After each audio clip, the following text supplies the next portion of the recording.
नमस्कार। कुणाल कामरा का एक नया शो है नया भारत। और ये नया भारत जो है किस तरह का होगा, तो इसमें हमको मोदी जी का एक इंटरव्यू की बात याद आती है कि वो कहते हैं कि लोकतंत्र में जो है वो आलोचना जो है वो सबसे सर्वोपरि है और वो उसको स्वीकार करना चाहिए। अब सवाल ये है कि कुणाल कामरा जैसे स्टैंड अप कॉमेडियन कुछ बात कहते हैं और जहां बात कहते हैं जब वीडियो वायरल होता है तो वहां बहुत तोड़फोड़ होती है और जिस तरह की बयानबाजी होती है, तो ये समझने की जरूरत है। तो मुझे लगा कि चलिए सुभाष की बात में इसकी बात की जाए। थाने की रिक्शा, चेहरे पे दाढ़ी, आंखों में चश्मा, हाय। थाने की रिक्शा, चेहरे पे दाढ़ी, आंखों में चश्मा, हाय। एक झलक दिखलाए कभी गुवाहाटी में छुप जाए। मेरी नजर से तुम देखो गद्दार नजर वो आए। थाने की रिक्शा, चेहरे पे दाढ़ी, आंखों पे चश्मा, हाय। मंत्री नहीं वो दल बदलू है और कहा क्या जाए। जिस थाली में खाए उसमें ही वो छेद कर जाए। मंत्रालय से ज्यादा फडणवीस की गोदी में मिल जाए। तीर कमान मिला है इसको बाप मेरा ये चाहे। थाने की रिक्शा, चेहरे पे दाढ़ी, आंखों पे चश्मा, हाय। तो मैंने इस पूरे एपिसोड को एक चूंकि संपादकी भी मुझे कहनी है तो मैंने इसको एक नाम दिया है कि कामरा का सांप की पूंछ पे रखा पैर।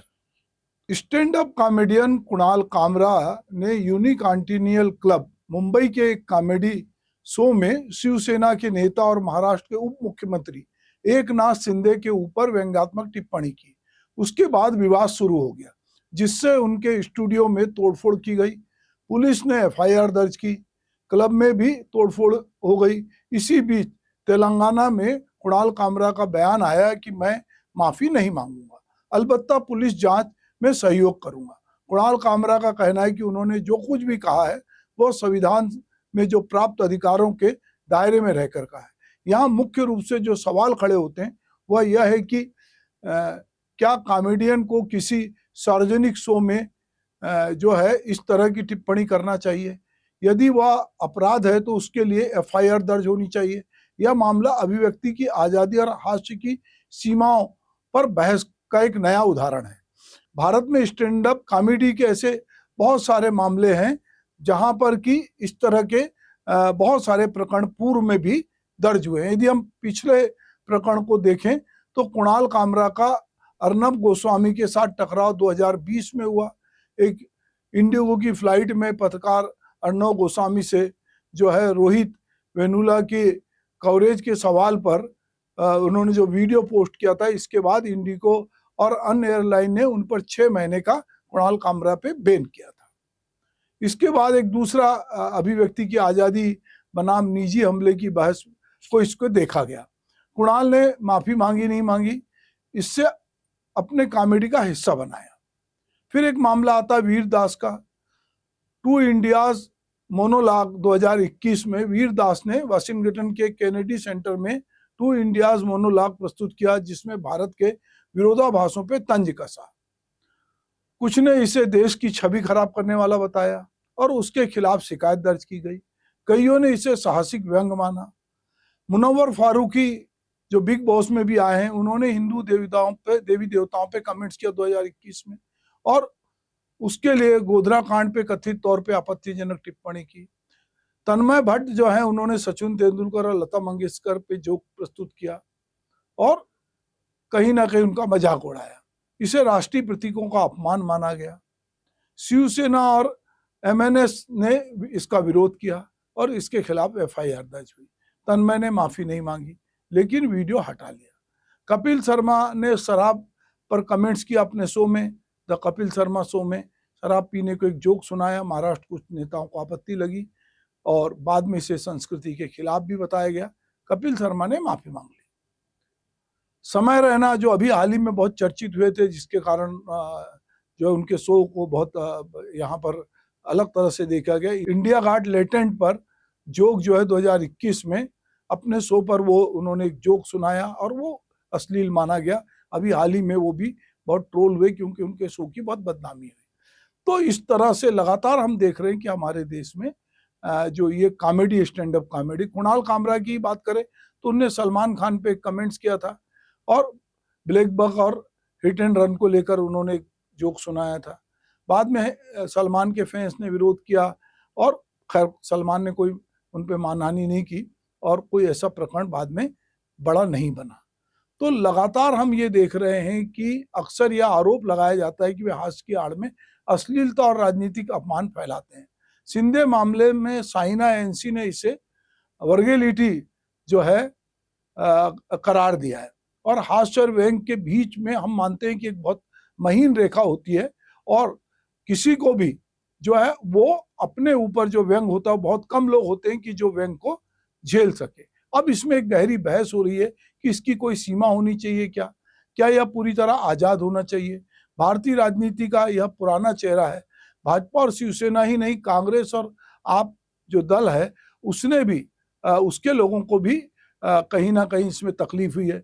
अभी शिवसेना सांसद नरेश मस्के जो ने कहा है कि कामरा ने सांप के पूंछ पर पैर रख दिया है। एक बार जब नुकीले दांत निकल जाएंगे तो भयंकर परिणाम होते हैं। अभी तक यह बात दबे छुपे कही जाती थी कि भारतीय राजनीति सांप की तरह जहरीली और जानलेवा भी है। यह प्रयोग मुहावरे की तरह या मजाक में समझा जाता था, लेकिन मस्के के कथन से इस बात की पुष्टि हो गई है कि वर्तमान में अधिकांश राजनेता जो हैं सांप की तरह जहरीले और जानलेवा हो गए हैं। कामरा के कथन को मजाक न मानकर असहमति में भी माना जाए तो अब असहमति का भी जो है अर्थ शत्रुता ही हो गया है। इस तरह की बातों से जनमानस में इस बात को हवा दी है कि वर्तमान में राजनेता सत्ता में इतने मदान्ध हो गए हैं कि वे कानून पर भरोसा नहीं करते बल्कि कानून को अपने हाथ में लेकर सजा देने पे उतारू हो गए। यदि हम कुणाल कामरा की बात करें तो आपत्तिजनक है और एफआईआर दर्ज कर दी गई है, तो फिर अदालत के न्याय पे भरोसा करके न्याय की प्रतीक्षा की जानी चाहिए। यह भारतीय न्याय प्रणाली पे अविश्वास भी है और सत्ता का दंभ भी इससे जाहिर होता है कि राजनेता कानून से ऊपर होता है और खुद सजा देना जैसा वो चाहता है कि उसका संवैधानिक अधिकार है। पिछले कुछ दशकों में भारतीय राजनीति में यह अराजकता बहुत खतरनाक रूप से सामने आई है। यदि विपक्ष, जनमानस और मीडिया इसे लोकतंत्र की हत्या कहता है तो फिर ऐसी घटनाओं से इस बात को भी बल मिलता है।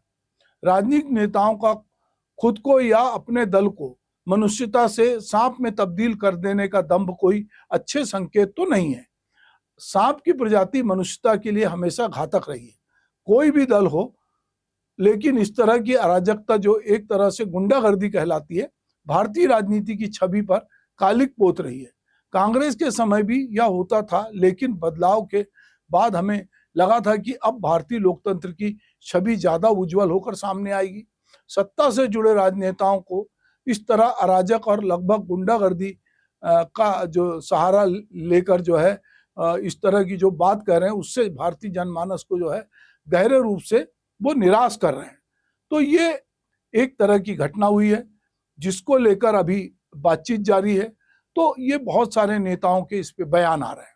शिवसेना से अलग जो हुए हैं उसमें उद्धव ठाकरे वो कहीं इनके पक्ष में दिख रहे हैं और उनके बाकी नेता और वो कह रहे हैं कि अगर गद्दार को गद्दार कह दिया तो इसमें क्या बुराई है। और जिस गाने की उन्होंने पैरोडी बनाई तो उसमें उनका कहना है कि इसमें ऐसा क्या बुरा है कि इतना आप बुरा मान रहे हैं।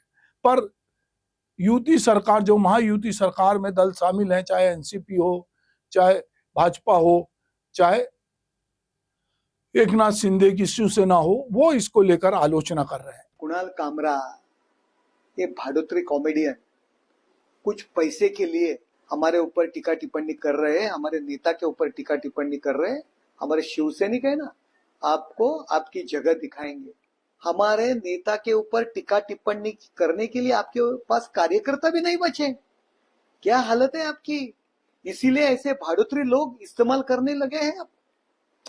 थू आपके ऊपर। संजय राउत, अगर आप में हिम्मत है ना तो आप हमारे ऊपर टीका टिप्पणी करो। ये क्या भाड़ोत्री लोग आप हमारे ऊपर टीका टिप्पणी करने के लिए पैसा देके आप इस्तेमाल कर रहे हैं। कुणाल कामरा को मैं अभी से नहीं जानता हूँ, जब वो हमारे पे क्रिटिसाइज करता था तब से मैं जानता हूँ। कुणाल कामरा ने हमारे ऊपर भी इसी प्रकार से टीका टिप्पणी की है। देखिए, मैं मानता हूँ कि एक फ्रीडम ऑफ एक्सप्रेशन है। अगर व्यक्तिगत तौर पर टीका नहीं की है तो टीका को स्वीकार करना चाहिए, व्यक्तिगत तौर पर, पर्सनल लेवल। जिस प्रकार से स्टैंड अप कॉमेडियन कामरा इन्होंने एक गीत के माध्यम से महाराष्ट्र के पूर्व मुख्यमंत्री और विद्यमान उप मुख्यमंत्री श्री एकनाथ शिंदे जी को अपमानित करने का प्रयास किया है, ये गलत है। हम इसकी निंदा करते हैं। कामरा को मालूम होना चाहिए कि 2024 के चुनाव में जनता ने निर्णय कर दिया है कौन गद्दार है कौन खुद्दार है। सवाल यही है कि कल जो कुणाल कामरा की क्लिप मैंने देखी, ये सब आंदोलन के बाद देखी, ये तोड़फोड़ के बाद देखी, सवाल यही मन में उठता है कि कब एकनाथ शिंदे के कार्यकर्ताओं ने भी तय किया कि गद्दार और चोर यानी एकनाथ शिंदे है। मिर्ची क्यों लगी? क्योंकि नाम तो किसी का लिया नहीं है, वो किसी के बारे में ही बोलता होगा। मिर्ची क्यों लगी? दाढ़ी चश्मा वो सब जो बोला है वो एकनाथ शिंदे पे ही क्यों बोला है? एकनाथ शिंदे का ही नाम लिया है कि उसमें यही सवाल आता है मन में, मिर्ची क्यों लगने की जरूरत थी? अब सवाल ये है कि ये कुणाल कामरा की बात नहीं है। हम अगर पीछे भी जाते हैं तो कबीर की लाइन से मैं कहना चाहता हूं कि सांच कहूं तो मारन धावे झूठे जगपतियाना। अब चूंकि लोगों को जो है सच सुनने की आदत नहीं है और उनको लगता है कि कुणाल कामरा जैसा एक कॉमेडियन गाने का मजाक बना रहा है देश में, वो इस तरह की लाइन कैसे कह सकता है कि हम होंगे कंगाल, मन में है अंधविश्वास, इस तरह की लाइन कह रहा है। फिर वो एकनाथ शिंदे की पैरोडी बना रहा है और पैरोडी बनाकर वो गा रहा है। हम समझते हैं कि पहले हमारे यहाँ लोग बहुत मजाक उड़ाते थे एक दूसरे का और लोग उतना बुरा नहीं मानते थे, पर अब अगर आप इस तरह की कॉमेडी करेंगे और उसमें कहीं फॉलोअर को लगेगा कि अश्लीलता है या आप हमारे नेता का मान मर्दन कर रहे हैं, तो वो जिस तरह की घटना बंबई में हुई तोड़फोड़ की, उस तरह की घटनाएं हमको कई जगह देखने मिलती है। पर मजेदार बात यह है कि सत्ता किसी की हो, उसको जो है वो कॉमेडी या कहना चाहिए उसको अपने पे तंज बर्दाश्त नहीं है। तो पहले भी जब शिवसेना सत्ता में थी और बंबई नगर निगम उसके पास थी, तो वो भी उनके भी लोग वहां कहीं पिछले समय तोड़ने गए थे। इस बार भी बंबई नगर निगम के लोग जो है, महानगर पालिका के लोग तोड़फोड़ करने गए हैं। तो सत्ता किसी की हो उसको बर्दाश्त नहीं होता। सत्ता का चरित्र जो है वो धीरे धीरे संकुचित हो रहा है और वो अपने लिए आलोचना बर्दाश्त नहीं करना चाहता। उसको लगता है कि किसी को ये अधिकार नहीं है कि वो हमारी आलोचना करे। पर यह अलग बात है कि हम लोकसभा में आए दिन और नेताओं के चुनावी भाषणों में बहुत कुछ अनर्गल सुनते हैं, पर उनके खिलाफ उस तरह के प्रकरण नहीं बनते। पर हाँ, इस जो कॉमेडियन है या जो बाकी लोग हैं या कुछ कला साहित्य से जुड़े लोग हैं, जब वो कुछ कहते हैं तो उसको लेकर कार्यकर्ताओं में एक बवाल मचता है। महाराष्ट्र में चूंकि अलग अलग कॉम्बिनेशन से सरकारें बन रही हैं, तो इस समय वहां पर कुणाल कामरा एक माध्यम हो गया है और उसको लेकर जिस तरह की घटनाएं हुई है वो चौंका रही हैं। और लगता है कि जिनकी सरकार है उन्हीं के लोगों को सरकार पे भरोसा नहीं है और वो खुद कार्रवाई करने पहुंच रहे हैं। पुलिस ने कुछ 12-14 लोगों को गिरफ्तार किया और उनकी जमानत हो गई। अब कुणाल कामरा की बारी है कि पुलिस अब उन पे केस बनाएगी। बहुत सारी धाराओं में उन पर केस रजिस्टर्ड हुआ है।